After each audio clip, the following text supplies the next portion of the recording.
Hey, Yumin, are you in there? We've been trying to call you. Yumin!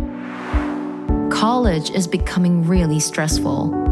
I've hardly slept or showered for a week. My grades are going down, and I don't even want to go to class anymore. I think I need to ask for help. We've noticed that our friend Nick has been avoiding us, and he wasn't really making sense the last time we saw him. We're worried he may be getting sick again.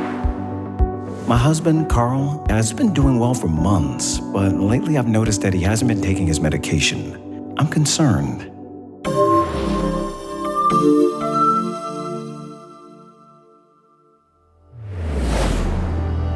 These are the stories of people who are experiencing a relapse in their schizophrenia symptoms. Schizophrenia is a serious mental health disorder and can be challenging for these men and women and their loved ones. By understanding more about symptom triggers and early warning signs of relapse, adults living with schizophrenia, along with their support network, can learn to recognize symptoms before they get worse. A relapse is when symptoms of schizophrenia worsen after a person has been in treatment and has been feeling and acting better.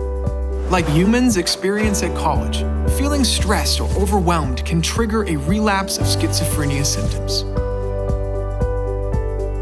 Stopping medication or missing doses without consulting your doctor can also trigger symptoms.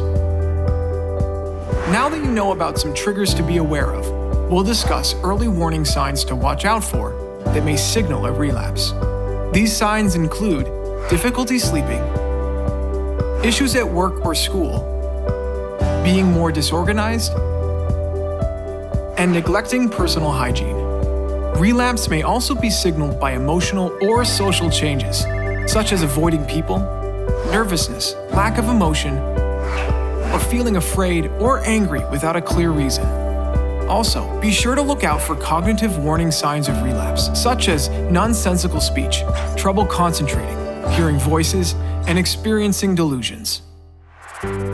Having a plan in place for when triggers arise or when you recognize some of the early warning signs of relapse may help you or your loved one prevent or navigate a relapse. Collect the names, addresses, and phone numbers of essential healthcare professionals, family and friends, and hospitals. Create an emergency plan and keep it handy.